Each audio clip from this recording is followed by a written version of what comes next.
తెలంగాణ అసెంబ్లీలో CPI MLA కున్నంనేని Sambasivarao మాట్లాడుతున్నారు. ఇప్పుడు లైవ్ చూద్దాం. వర్షాలు లేకపోతే అసలు పైనుంచి నీళ్ళే రావు. నీళ్ళే వస్తే ఆ వచ్చిన నీళ్ళు కాస్త వాళ్ళు 17-18 రోజుల్లోనూ 20 రోజుల్లో మొత్తం రాయలసీమకి వెళ్ళిపోతే కింద మన తెలంగాణ పరిస్థితి ఏంటి? ఇది సామాన్యమైనటువంటి విషయం కాదు.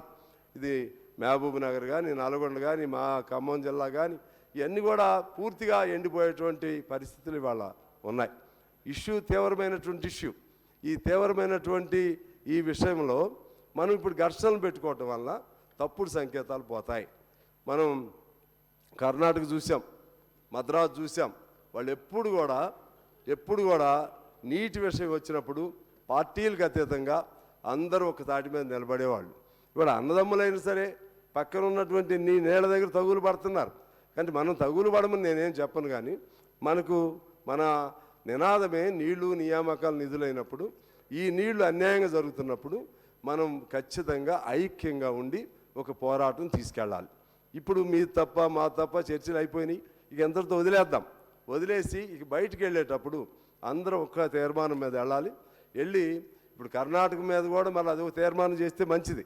అది లేదనుకుంటే తీర్మానం చేస్తే మళ్ళీ అగ్రివేట్ అవుతుంది అనుకుంటే వేరే పద్ధతుల్లో అయినా రిప్రజెంట్ చేయాలి. పైనుంచి నీళ్లు రావాలి కదా. పైనుంచి నీళ్లు రాకుండా మనం ఏం చేయలేం. పైనుంచి నీళ్ళు వచ్చినప్పుడు ఈ తగులు వస్తాయి. పైనుంచే నీళ్ళు రానటువంటి పరిస్థితి ఉంది. ఆ నీళ్ళు ఎలా రావాలో కూడా ప్రయత్నం చేయాలి. అంతిమంగా నేను కోరేది ఏంటంటే, ఘర్షణలు పెట్టుకుంటే నీళ్లు రావు. ఘర్షణలు పెట్టుకుంటే ఒక రాష్ట్రం మరొక రాష్ట్రం ఘర్షణలు పడితే ఖచ్చితంగా ఇది మొన్న చివరికి సైన్యం దిగాల్సి వచ్చింది ఇక్కడ. అట్లనే కర్ణాటక నుంచి మనకు నీళ్లు రావాల్సి ఉన్నా, ఇంకో చోట నుంచి రావాలన్నా కేంద్రం కూడా సహకారం కావాలి. కేంద్ర ప్రభుత్వ సహకారం లేకుండా మనం మనకున్న హక్కును మనం కోల్పోతాం. అందువలన కేంద్రంతో కూడా మనం సఖ్యత ఉండాల్సిందే. కేంద్రంతో కూడా అది బీజేపీయా ఇంకో ప్రభుత్వం అనేది కాదు. ఇక్కడ ఉన్న బీజేపీ మిత్రులు కూడా ప్రయత్నం చేయాలి. ఖచ్చితంగా బీజేపీ ప్రభుత్వం ఎఫెక్స్ కమిటీలో కేంద్ర మంత్రి కూడా ఉన్నారు.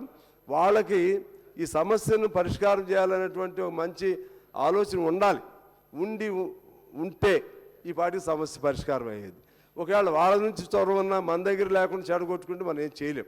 అందువలన ఈ నీటికి సంబంధించి ఒక సామరస్య పద్ధతుల్లో చర్చల ద్వారా సృహద్భావ వాతావరణంలో మనం సాధించుకోవాలి తప్పితే ఘర్షణల వల్ల మాత్రం ఇంకా నష్టం జరిగిద్దని చెప్పి నేను మనవి చేస్తూ ఒక విషయం మీ దృష్టికి తీసుకురావాలి. ఇవాళ ఇంత పెద్ద అంశం మీద చర్చ జరుగుతూ ఉంది. నాకు ఈ బిజినెస్కి సంబంధించి ఎజెండా సంబంధించి నాకైతే అవగాహన లేదు. నాకు ఏదో జనరల్ నాలెడ్జ్తో నేను మాట్లాడుతున్నాను. కానీ నేను మొన్నెప్పుడో ఉత్తమ్ కుమార్ రెడ్డి గారు 12వ తారీఖున మాట్లాడితే బాగుంటుందని ఆ రోజు చెప్పారు. కానీ నాకు మరలా లేదేమో అనుకున్నా. ఇవాళ చూస్తే మనం బడ్జెట్ మీద మాట్లాడాల్సినటువంటి అంశం అనేది ఉంది. అది కూడా ఇంతకుముందు ఒకరోజు ముందు బిజినెస్ షెడ్యూల్ పంపించేవాళ్ళు మాకు. ఒకరోజు ముందు ఇవాళ ఉదయం వచ్చింది బిజినెస్ షెడ్యూల్ చూస్తే ఇదేం లేదు. ఓన్లీ బడ్జెట్ మీద డిస్కషన్కి బడ్జెట్ మోషన్ మీద డిస్కషన్ ఉంది. ఇలా అయితే మాకు మాలాంటి వాళ్ళకి ఇబ్బంది అవుతుంది. ఎందువల్లంటే కొంచెం చదవాలి ఫుల్ ఫ్లెడ్జ్డ్గా దానిలో పార్టిసిపేట్ అవ్వాలి. మరి ఎక్కడ గ్యాప్ వస్తుందో సెక్రటరీ గారు కూడా తెలుసుకోవాలి. ఒకరోజు ముందు ఎజెండా రావాలి. ఒకవేళ బీఏసీలో నిర్ణయం కాలేదనుకోండి, నైట్ చెప్పిందని మిత్రులు బీజేపీ మిత్రులు చెప్తున్నారు. మహేశ్వర్ రెడ్డి గారు నైట్ 10:30కి. నాకు అది కూడా రాల. ఏమి రాకుండా సడన్గా వచ్చి ఇప్పుడు ఇటువంటి ఒక సీరియస్ అంశం పైన మాట్లాడాలంటే జనరల్ అవగాహనతో మాట్లాడుతున్నాం తప్పితే అన్ప్రిపేర్డ్గా వస్తే న్యాయం జరిగినట్టు కాదు.